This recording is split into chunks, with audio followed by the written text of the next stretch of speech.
Essentiel, le rendez-vous culture de RCJ, Laurence Goldman.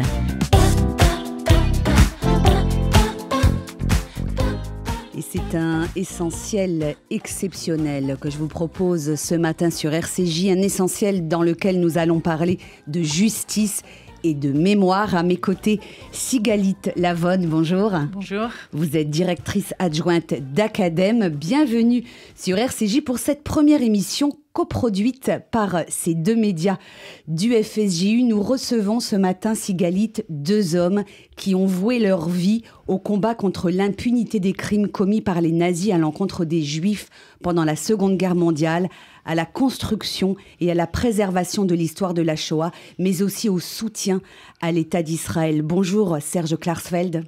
Bonjour. Est-il besoin de vous présenter à nos auditeurs, historiens, avocats, président fondateur de l'association des fils et filles des déportés juifs de France? Vous avez, avec votre épouse Beate Klarsfeld, consacré votre vie à traquer les responsables du génocide du peuple juif, à porter le souvenir des déportés et à lutter contre l'antisémitisme. À vos côtés, Claude Boschurberg, bonjour. Bonjour Laurence. Figure de la mémoire de la Shoah, mémorialiste de l'association à travers notamment votre émission Mémoire et Vigilance chaque semaine depuis plus de 40 ans chez nos confrères de Radio Shalom. Vous publiez ensemble aux éditions Klarsfeld, Fils et filles des déportés juifs de France, ce mémorial de nos militants disparus 1977-2023. C'est un ouvrage à la fois d'hommage et d'histoire qui retrace le parcours de toutes celles et ceux qui vous ont accompagné au cours de ces années et vous accompagnent encore aujourd'hui. On y trouve plus de 200 biographies d'hommes et de femmes rescapés, survivants de la Shoah, anciens déportés, orphelins, enfants cachés, tous marqués à jamais par le malheur de cette tragédie du peuple juif, mais tous debout, engagés et militants. Avant de vous donner la parole, Serge Klarsfeld, je voudrais vous citer dans les toutes premières pages de ce livre. « Lorsque nous disparaîtrons, écrivez-vous, au lieu d'être invisibles et absents, on se souviendra qu'entre 1970 et 2030, une petite armée d'orphelins de la Shoah et d'enfants cachés s'est vaillamment battue pour la justice et la mémoire. » C'est une phrase que j'ai trouvée magnifique et émouvante et qui dit tout. Elle illustre votre combat et ce que vous êtes, les fils et filles des déportés juifs de France, votre courage, votre force, votre ténacité, votre engagement, mais aussi votre fraternité, Serge Klarsfeld. Oui, les fils et filles, c'est une grande famille, ou c'était une grande famille qui se restreint chaque année, malheureusement. Et nous sommes maintenant une petite poignée de militants, mais nous avons été beaucoup plus nombreux, et même des milliers à Cologne, par exemple, ou dans d'autres manifestations. Nous n'avons jamais cessé de militer dans divers pays, en Europe ou ailleurs d'ailleurs. Et puis, Beate et moi, nous avons été l'avant-garde, disons les représentants, parce que finalement cette association, elle est née de la rencontre d'une Allemande non juive qui voulait réhabiliter le peuple allemand, et puis d'un juif conscient de ses responsabilités vis-à-vis de ceux qui avaient disparu. Vous êtes l'un et l'autre, Serge Klarsfeld et Claude Boschurberg, des orphelins de la Shoah. Vous étiez enfant lorsque vos pères ont été arrêtés puis déportés avant d'être assassinés dans les camps de la mort. À quel moment avez-vous pris conscience, avez-vous compris que cette histoire des Juifs d'Europe exterminés par les nazis risquait de tomber dans l'oubli et qu'il fallait la faire exister? Serge Klarsfeld. Je l'ai compris, moi, en 1965, en me rendant à Auschwitz, à une époque où personne de l'Ouest ne se rendait à Auschwitz, il y avait la guerre froide. Et là, j'ai compris parce que à Auschwitz même, il y avait beaucoup de monde venant des démocraties populaires, mais à Birkenau, j'étais tout seul. Et j'ai compris à Birkenau, où mon père a été assassiné, où moi-même j'aurais dû mourir, j'ai compris que j'appartenais à une génération tout à fait exceptionnelle de juifs, puisque nous avions échappé, j'avais échappé à la pire menace qui planait sur le peuple juif, et que 6 millions de juifs avaient péri, et que d'autre part, j'avais vu la renaissance d'un État juif après 19 siècles de disparition, et que, ma foi, il fallait assumer à la fois la mémoire et à la fois défendre cet État juif qui venait de renaître et qui était perpétuellement menacé. Claude Boschurberg, oui. Oui, d'abord je voudrais dire que, en fait, merci de nous recevoir ce matin. C'est une émotion de me retrouver là et à côté de Serge. Faut préciser, je crois qu'on ne dira jamais assez l'épopée qui a été celle de Serge et Beat Klarsfeld. Je lui dis souvent, tu sais, dans quelques années, espérons vivre très longtemps, mais dans quelques années, en université, on fera des doctorats sur leur parcours, qui est véritablement exceptionnel. Et pour nous, les fils et filles des déportés juifs de France, ça a été aussi, je dirais, un honneur et un privilège, parce que ne croyez pas, notre démarche et notre parcours est loin d'être mortifère, puisque c'est en affrontant, je dirais, l'histoire et la mémoire que d'une certaine manière, on exorcise beaucoup de souffrances et de douleurs. Donc ça a été une chance réelle d'être ensemble et de se lancer dans l'aventure que vient de décrire Serge Klarsfeld. Pour ce qui me concerne, je crois que je dois tout simplement à la découverte du mémorial des déportés juifs de France, qui date de 1978, où, comme beaucoup de mes frères et sœurs, fils et filles, j'ai pu découvrir le parcours de mon père, le parcours exact, parce qu'on savait qu'il avait été déporté, mais on ne savait pas exactement les circonstances. Or, le mérite de Serge, à travers cet ouvrage qui inaugure en quelque sorte un océan de livres de référence après, eh bien, on découvre l'itinéraire de notre père en particulier, pour d'autres, comme un ami cher, Jacques Toros, pour son frère, et d'autres encore. Et là, à ce moment-là, je me rends compte que mon père, pour ce qui me concerne, avait été déporté donc, par un convoi assez atypique, le 15 mai 1944, en direction des pays baltes, et où Serge décrivait que ce convoi avait été séparé en deux, une moitié en Estonie, l'autre en Lituanie. Et aujourd'hui, il reste un seul survivant de ce convoi, 878 hommes, partis le 15 mai 1944 depuis Drancy pour les pays baltes.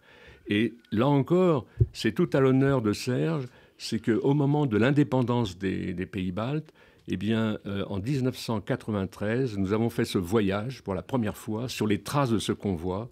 Et nous nous sommes retrouvés en particulier dans un fort terrible qui s'appelle le Fort Neuf, en Lituanie, à Kaunas, où en réalité nous avons pris conscience que là, pour la plupart, leur vie s'était achevée dans cet abattoir. Parce que ce qui m'a frappé et ce que je ne pourrai jamais oublier, c'est que dans une grande cellule de ce fort, il y avait encore des inscriptions, dont le fameux « Nous sommes 900 Français », qui a été ensuite repris par l'association des amis et des familles du convoi 73. Mais en particulier, nous étions à ce moment-là avec Jacques Toros, qui découvrait sur le mur de cette cellule le nom de son frère. Mmh. Je ne sais pas si vous pouvez imaginer l'émotion qui a éclaté à ce moment-là.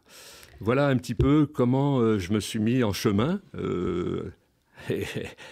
dans cette aventure. Parce que, encore une fois, je le répète, je dois tout à Serge, qui nous a mis en chemin pour précisément, je dirais, faire ce travail de mémoire et d'histoire. Sigalit Lavonne. Oui, Serge Klarsfeld, ce mémorial des Juifs déportés de France, qui part en 1978, à l'origine, vous le faites pour les procès, pour que ces déportés, qui n'étaient plus là, soient présents au procès. C'est ça qui a déclenché ce travail d'archives et de mémoire. Tout à fait. C'est un procès finalement qui s'est déroulé selon le droit pénal allemand, mais en fait c'était un procès pour crime contre l'humanité.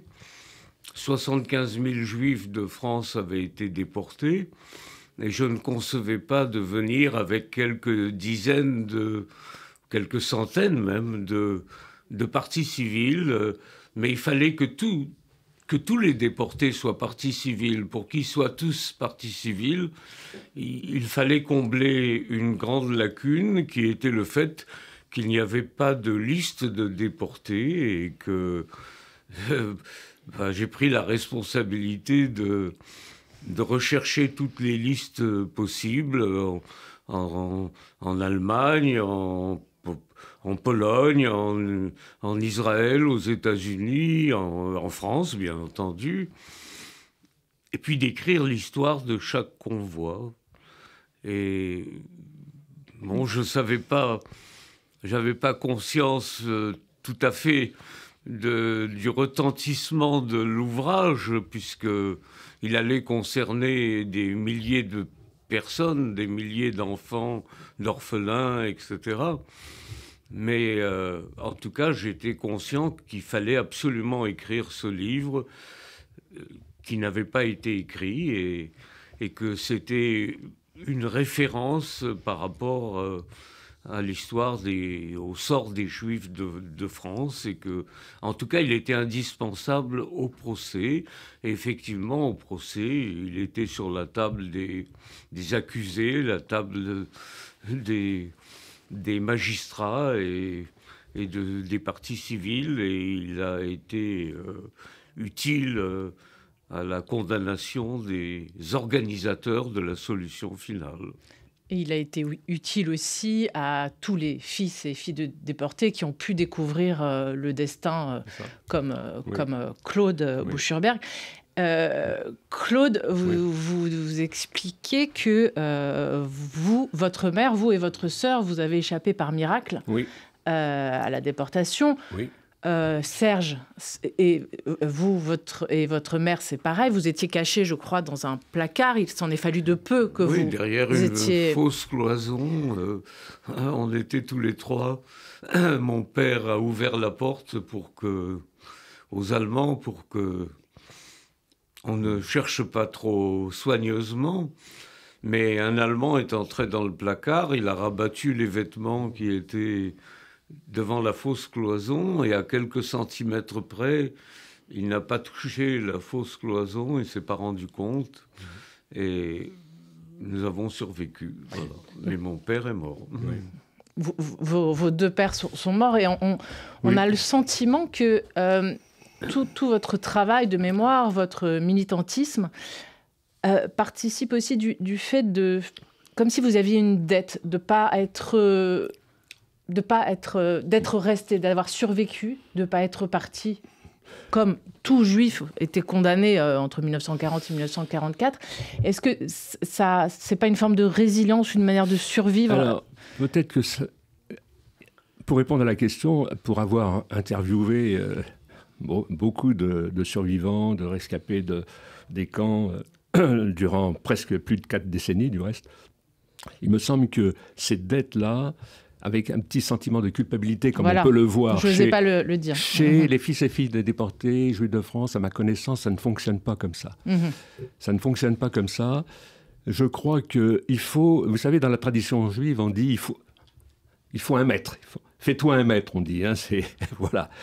Le maître, il faut qu'il soit en même temps un initiateur. Je crois que Serge a été l'initiateur de cette trajectoire. Parce que, avant tout, on dit c'est un combat pour la mémoire. Je dis non, c'est un combat éthique. C'est avant tout un combat éthique. Quand on voit ce qu'il a accompli avec sa femme, en réalité, rien ne pouvait s'opposer à sa démarche de vérité. C'est ça, c'est un combat éthique. Pour nous, modestement, c'est aussi, je dirais, alors, comment dirais-je, un lien, voilà, un lien. Je dis souvent... quelquefois, dans cette démarche-là, c'est comme si, symboliquement, on prolongeait la voix de ceux qui ne sont plus. Prolongeait la voix de son père. Voilà. c'est comme ça que je vois les choses. Mais avant tout, c'est l'éthique qui nous conduit. L'éthique et la justice. L'éthique et la justice, parce que en fait, Laurence tout à l'heure parlait de l'émission Mémoire et Vigilance. La mémoire ne se coupe pas de l'esprit de justice, c'est impossible. Quand on voit le parcours, l'épopée des Klarsfeld, la mémoire colle à la justice. Il n'y a pas, je dirais, et réciproquement. C'est, je dirais, les procédures à l'encontre des collabos, c'est la procédure à l'encontre de Barbie, etc. Je veux dire, c'est énorme ce qui a été accompli, énorme. Alors ce livre, il est chronologique. Il commence avec Julien Aubard, ancien résistant, ancien déporté, décédé en 1977. Il se termine avec Laurent Goldberg, ancien grand résistant également. Beaucoup d'anciens résistants parmi les fils et filles de déportés juifs de France. Laurent Goldberg, il est décédé à l'âge de 100 ans il y a quelques mois. On est frappé, enfin j'ai été frappé en tout cas à la lecture de ce livre par le récit de ces vies que vous avez écrites l'un et l'autre, Serge Klarsfeld et Claude Boschurberg, mais également par la simplicité de ces vies, par l'humanité, par ces destins fracassés. Et je voudrais qu'on dise un mot de cette première génération qui vous a rejoint. C'était dans les années 70. Ces survivants de la Shoah avaient 15 ans, 20 ans, parfois un peu plus pendant la Shoah, au lendemain de la guerre. Et c'est important de le rappeler, je crois, aux jeunes générations qui nous écoutent ce matin. On ne parlait pas de ça. On ne parlait pas de la déportation. On ne parlait pas des chambres à gaz, des fours crématoires. Les survivants, finalement, ils se sont construits ou reconstruits à peu près tout seuls, Serge Klarsfeld.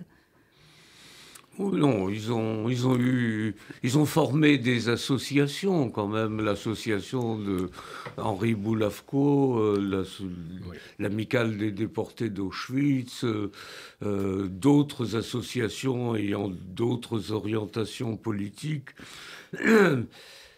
Non, ils sont restés assez soudés et assez proches. Mais dans la société française en général, oui, dans la société française en général, on ne parlait pas des déportés. En dehors de la société française, qui elle préférait ne pas en parler puisque elle se souvenait de moins en moins précisément que la plupart des Juifs avaient été arrêtés par les policiers français aux ordres de leur gouvernement.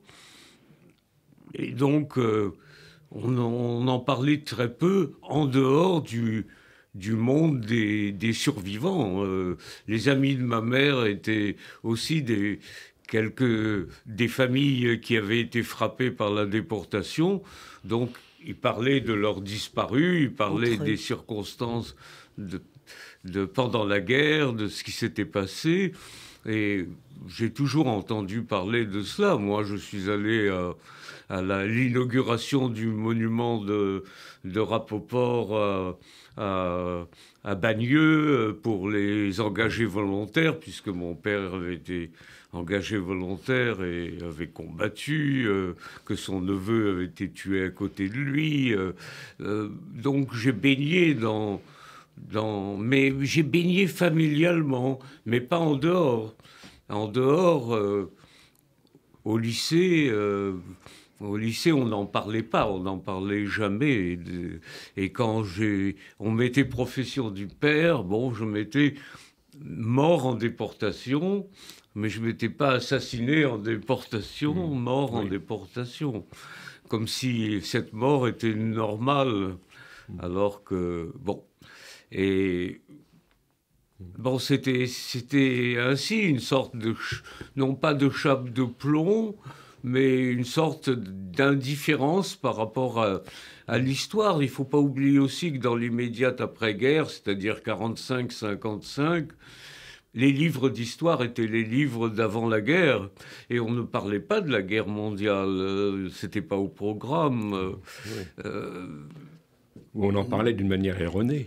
Donc, voilà, moi-même, quand j'ai fait mes études supérieures, le premier diplôme d'histoire, le diplôme d'histoire qu'on passe après la licence, j'ai pas choisi la lutte d'Israël ou la Shoah. J'ai choisi la Perse et les grandes puissances de 1907 à 1914. Ça montre qu'il n'y avait pas d'enseignement, il n'y avait pas de professeurs qui enseignaient l'histoire de la Shoah.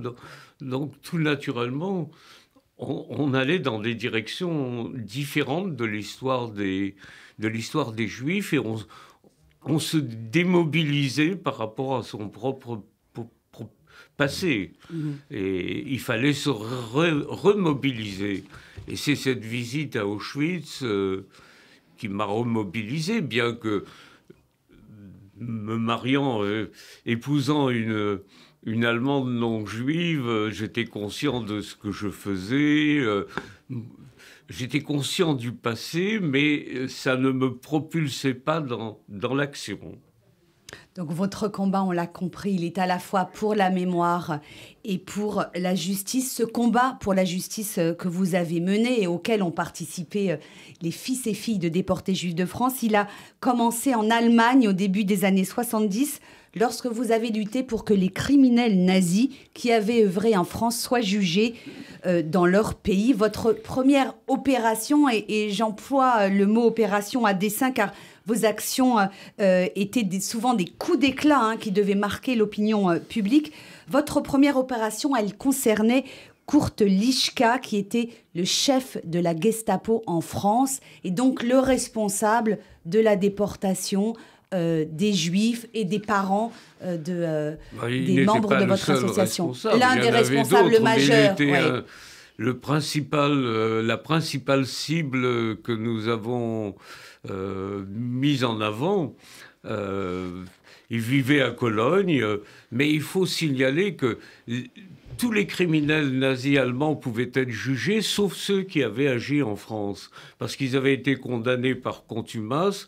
Les affaires de contumace étaient des affaires non classées, et comme ces Allemands ne pouvaient pas être extradés vers la France en raison de la loi fondamentale allemande, eh bien, ils ne pouvaient pas non plus être jugés en Allemagne. La France avait demandé qu'ils soient jugés en Allemagne et l'Allemagne avait répondu « on ne peut pas les juger en Allemagne parce que vous les avez condamnés par contumace. Les affaires de contumace sont des affaires non classées.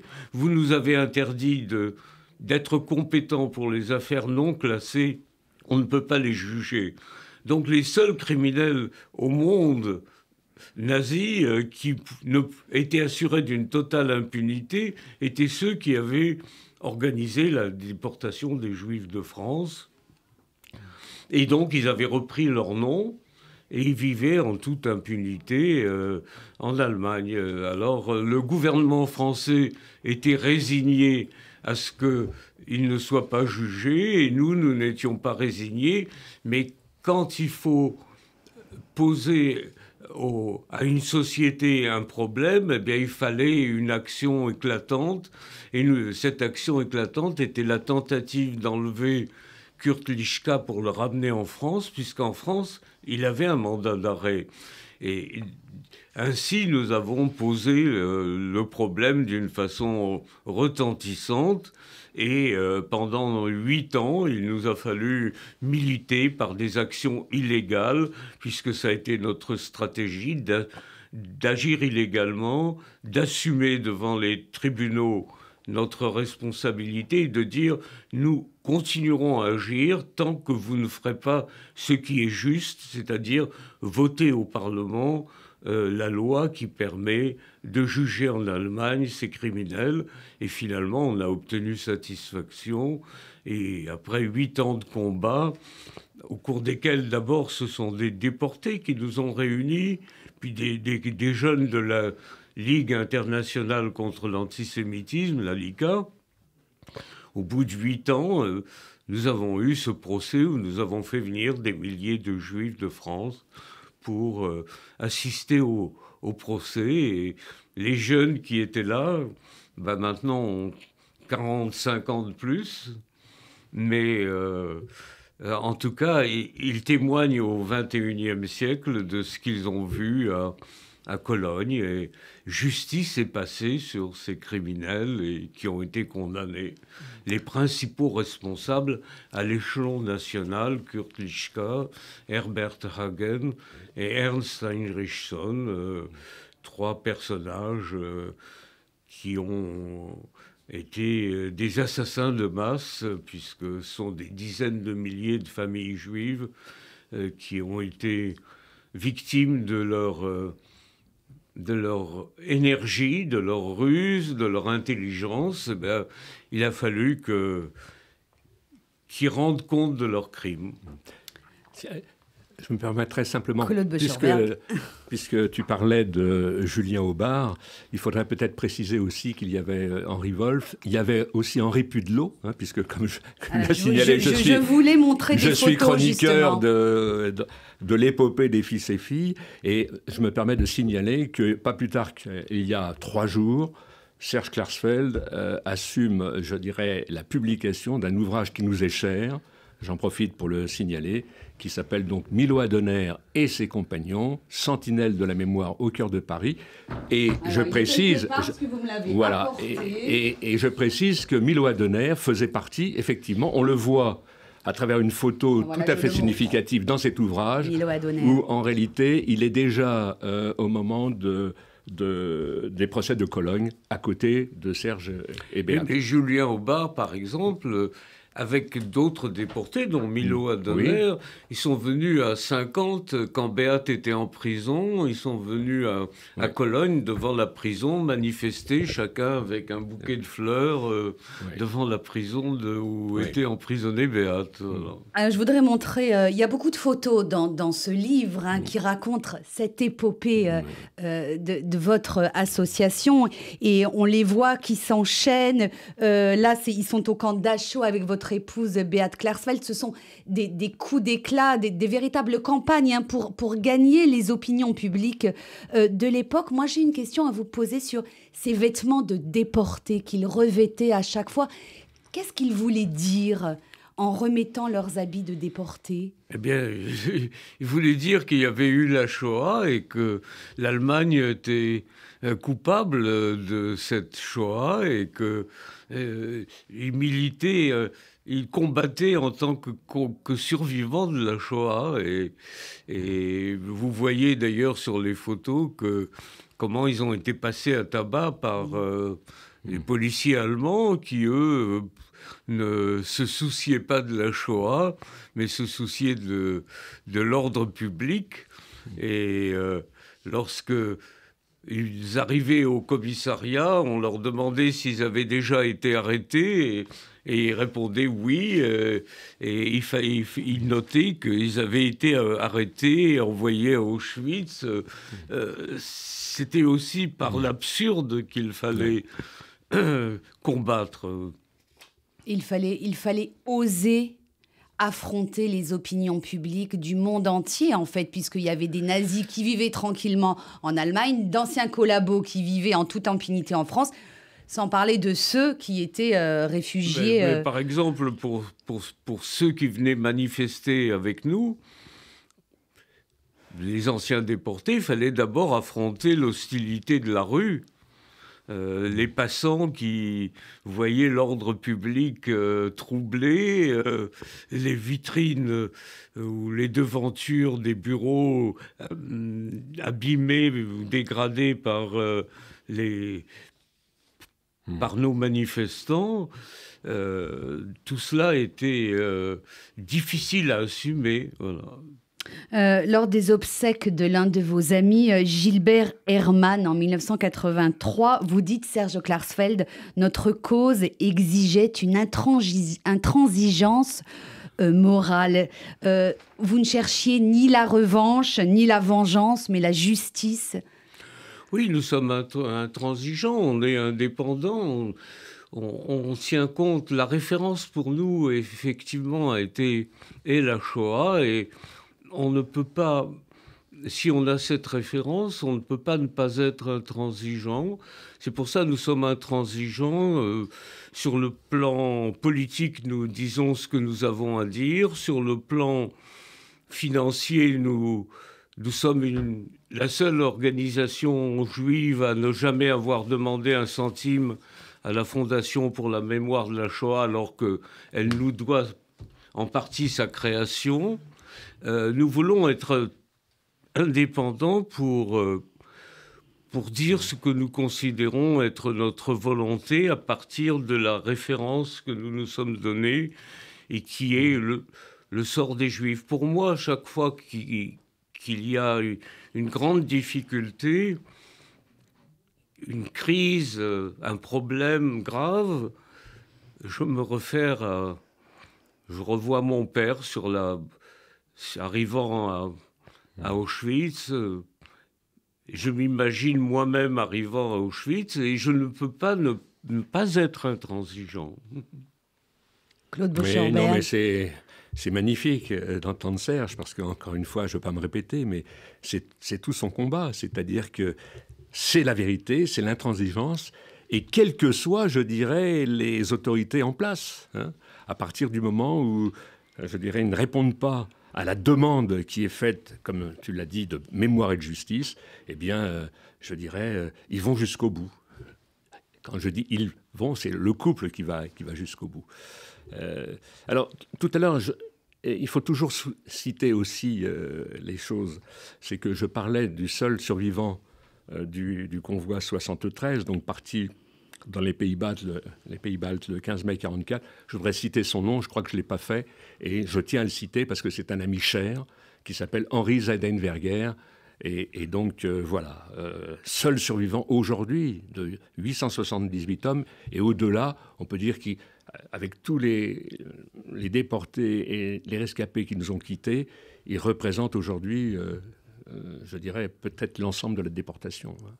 Donc, avant de revenir au travail que vous avez réalisé également, Claude Bauchard-Berg, un mot, Serge Klarsfeld. Je viens de retrouver une note que je ne trouvais plus là il y a un instant sur ce que vous disiez tout à l'heure, cette intransigeance, ce combat qui a été le vôtre et ces anciens déportés qui revêtaient leurs vêtements de déportés pour affronter l'Allemagne. Dans la nécrologie de Julien Aubard, vous dites « Il est le symbole du déporté qui ne courbe pas la tête et ose demander des comptes. » Ce verbe « oser demander des comptes », il m'a marqué.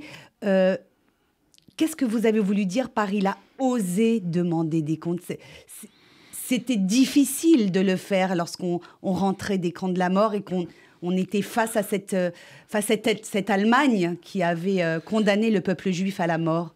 C'est pas seulement l'Allemagne, c'était aussi à l'État français de Vichy et à la façon dont l'histoire de l'État français a été traitée par la 4e République et la 5e République. Donc, oser, c'est affronter les règles ou les usages d'une société qui est hostile à ce que vous allez demander. Vous avez en vous une requête à mettre en avant et vous savez qu'elle ne sera pas acceptée. Je me souviens par exemple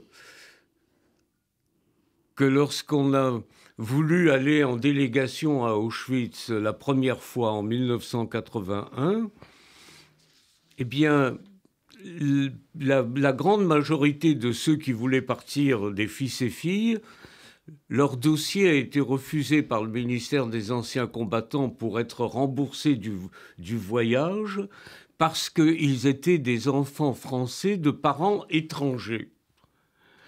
Alors j'ai envoyé un message au ministre des Anciens Combattants en disant « Si vous ne revenez pas sur votre décision, ce soir, nous allons devant le ministère et nous cassons les carreaux à coups de pierre. » Et il a envoyé un coursier, un militaire qui est venu à mon bureau.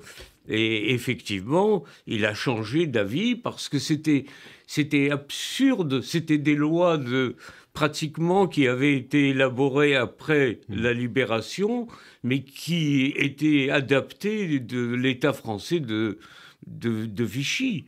Faire la différence entre les enfants, les orphelins français nés français et les orphelins qui étaient nés français mais de parents étrangers.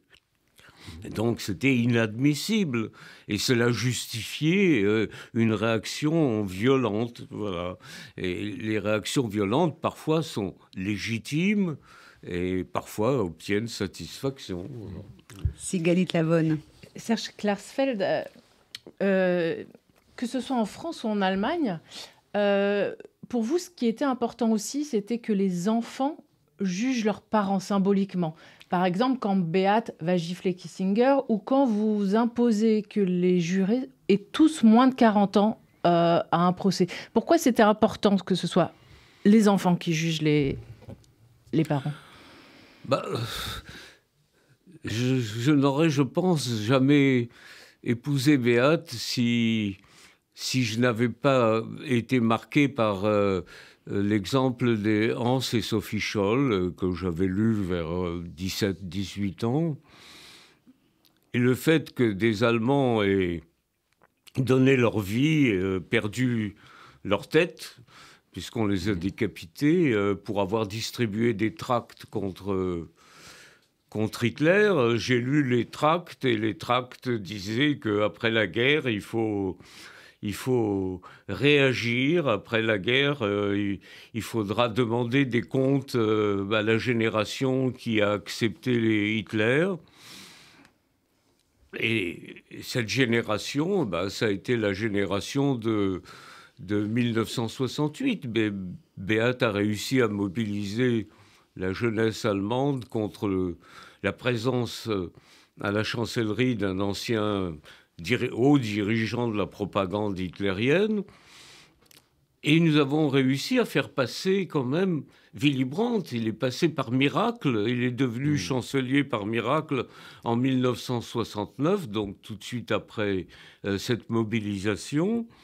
Et Willy Brandt a changé l'Allemagne. Willy Brandt s'est incliné au ghetto de Varsovie, puis Willy Brandt a transformé, avec Helmut Schmidt ensuite, ont transformé l'Allemagne en une grande démocratie. Et c'était important. Donc on a influé sur l'histoire aussi, Beate a influé sur l'histoire dans un sens positif, tout en ayant, bien entendu, un geste qui était un geste qui peut paraître violent, mais quand le juge qui l'a condamné à 1 an de prison ferme lui a dit « Comment vous avez pu user de la violence contre le chancelier ?» Beate a répondu « La violence, c'est quand on impose un chancelier nazi à la jeunesse allemande. » Alors, votre combat pour la justice, il s'est également exercé en France. On se souvient de ces procès qui ont marqué l'histoire et qui ont bouleversé les opinions publiques et bouleversé la connaissance et la compréhension que nous avions de ce qui s'était passé pendant la Shoah. Les procès de Claude Barbie, tout d'abord, puis celui de Paul Touvier et de Papon. C'était dans les années 1980 et 1990. Alors là, le combat était peut-être moins violent physiquement, mais néanmoins, il a été long et difficile pour qu'on arrive à ces procès. C'était pas la même stratégie que nous avons appliquée en France qu'en Allemagne. En Allemagne, ça a été l'action illégale. En France, ça a été de déclencher des affaires judiciaires visant des hommes qui avaient été, comme Bousquet, représentant du gouvernement, puisqu'il était ministre de la police. Comme responsable de l'arabe du Veldiv. Comme Le Guet, qui représentait l'administration préfectorale à l'échelon de la zone occupée, comme Papon, qui représentait l'administration préfectorale à l'échelon régional, et comme Touvier, qui représentait la police politique de Vichy, la milice. La milice. Donc, ces 4 affaires nous ont permis, par des milliers et des milliers de messages qui ont été envoyés par les médias, d'instruire la population française, le peuple français, de ce qu'avait été le régime de Vichy ou le rôle du régime de Vichy par rapport par rapport aux Juifs, voilà, tout simplement, et comment ils s'étaient rendus complices de l'Allemagne hitlérienne, et notamment en fournissant la police et l'administration préfectorale pour se saisir des Juifs dont les Allemands avaient besoin pour remplir les trains qui les conduisaient à l'abattoir. Je voudrais simplement aussi préciser que celui qui représentait les partis civils, et en particulier les fils et filles, c'était Arnaud Klarsfeld. Il faut savoir que quand on s'est retrouvés à Versailles, et puis après, je dirais, pour Papon à Bordeaux, eh bien, j'ai le souvenir que le seul qui faisait peur à Papon, c'était Arnaud Klarsfeld. Et puis il était aussi très présent. Les grandes affaires ont été les affaires le Bousquet et le Guet. Les procès, ça a été Papon et Touvier. J'aurais préféré le procès de Bousquet. Mais Bousquet a été assassiné. Le procès de Bousquet ou de Le Guet. Mais dans les procès, nous avons eu une position différente de celle des autres partis civils. La première, pour Touvier, c'était de dire que Touvier était seul responsable de l'exécution de Rieux-la-Pape, alors que les autres partis civils, les autres avocats des partis civils craignaient que si on mettait la responsabilité sur les seuls français, eh bien, la définition du crime contre l'humanité et la responsabilité des Allemands n'aurait pas été marquée, et qu'on risquait de ne pas avoir de condamnation. Et dans le procès Papon, nous avons demandé, avant même le procès, une peine graduée que nous avons évaluée à 10 ans de prison, alors que pratiquement toutes les autres parties civiles réclamaient la condamnation à perpétuité. Et nous pensions que nous ne pouvions pas prouver la culpabilité, disons, la volonté de Papon d'homicide par rapport aux Juifs, et que dans le doute, il fallait que les jurés allaient partager notre doute, et que ils allaient l'acquitter, probablement, et qu'une peine graduée, il se rallierait à une peine graduée. Et effectivement, les jurés ont finalement choisi la peine graduée de 10 ans de prison, et Papon était condamné. Et nous ne voulions pas risquer que Papon puisse être acquitté. Oui, alors il s'avère que pendant plus de 20 ans, parce que Serge venait dans mon émission d'une manière très régulière, et je lui posais la question à chaque fois, alors où en est-on avec Papon? Et alors ce qu'il caractérise aussi, c'est l'optimisme, parce que en fait le dossier était bien construit et qu'il savait qu'on aurait gain de cause. Et ça a été le cas. Il faut dire que les Klarsfeld étaient très entourés, puisqu'on se retrouvait, on prenait le train pour Bordeaux, en particulier pour le procès de Papon, et qu'à l'extérieur, nous étions là aussi avec des banderoles, de manière à ce que l'opinion publique puisse être au courant de ce qui se passait également. Oui, il y a eu 35 audiences à Cologne, et chaque fois, les Juifs venaient les fils et filles venaient de Paris ou de province. Et à Bordeaux, ça a duré 6 mois, mais à chaque audience, nous étions devant le tribunal. Oui. Moi, je ne suis jamais entré au tribunal. C'est Arnaud qui menait la danse dans le tribunal. Oui. Voilà. Parce que, en fait, ce travail de mémoire, encore une fois éthique, c'est une implication, je dirais même physique. C'est pas une mémoire de bureau. C'est-à-dire que, voilà, c'est sur le terrain. C'est ça qu'il faut garder présent à l'esprit, quoi.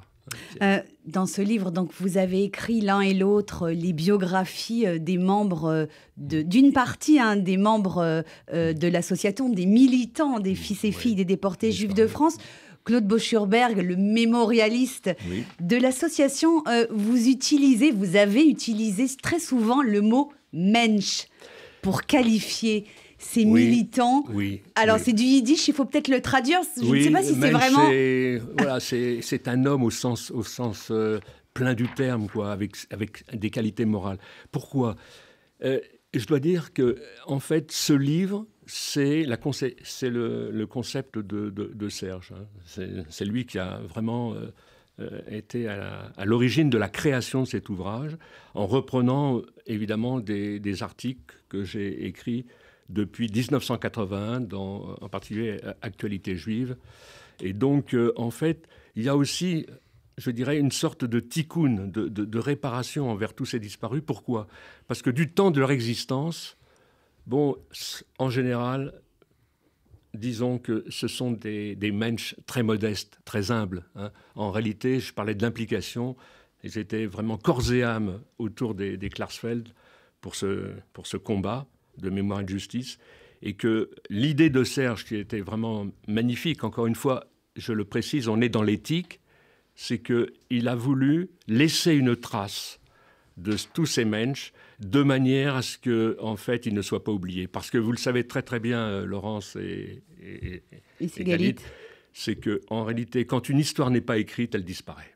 Et là, la force de cet ouvrage, c'est qu'on peut l'ouvrir à n'importe quelle page, on va voir ces hommes, ces femmes, qui méritaient d'être inscrits en regard de l'histoire. Et je dois dire que ça a été très émouvant pour moi de découvrir aussi cet ouvrage. Parce qu'il m'a fait la surprise. Je suis parti, c'était avant l'été, il m'a dit, tiens, j'ai l'idée de faire un mémorial. Et je l'ai découvert après, mais je dis, mais quel beau livre, quoi. Quel beau livre. Quel beau livre éthique, encore une fois. C'est Galit. Oui, dans ce livre, on trouve des noms de personnalités très connues, comme Marceline Loridan-Evans, Georges Loinger, Simone Veil, Henri Blefko, mais il y a aussi beaucoup de militants de l'ombre qu'on ne connaît pas. Et c'est aussi rendre hommage à ces personnes de l'ombre. Oui. Est-ce qu'on peut parler de quelques figures comme ça que le grand public connaît beaucoup moins ? Je pense notamment à une femme qui a un destin incroyable, un peu à la Janusz Korczak, Léa Feldblum. Est-ce que vous pouvez... Pardon ? Léa Feldblum. Léa Feldblum, ça c'est... Tu connais bien Léa Feldblum. Léa Feldblum, oui. Léa Feldblum était israélienne, mais bon, elle venait de Pologne et avec ses parents sont morts à Rivesaltes. Ses frères ont été déportés. Elle s'est occupée des enfants d'Isieux et elle est la seule survivante des animateurs et animatrices d'Isieux et des enfants d'Isieux. Elle les a accompagnés jusqu'à la fin. Elle a choisi. Elle a été séparée des enfants de force et elle avait un faux nom. Elle s'appelait Marie-France Descostes. Et quand elle a vu que les enfants allaient être déportés de Drancy, eh bien, elle a avoué qu'elle s'appelait Léa Feldblum et qu'elle n'était pas... et qu'elle était juive et donc elle était volontaire pour partir pour Auschwitz avec les enfants. Mais elle a été séparée des enfants, elle n'est pas entrée dans la chambre à gaz, elle a survécu, elle a fait son alia, son mari a été tué à la guerre d'indépendance.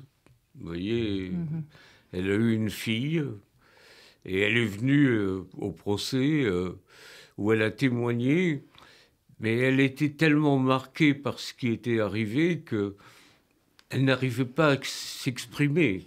Et en n'arrivant pas à s'exprimer, en parlant, mais avec des mots qui étaient incohérents, eh bien, elle a témoigné...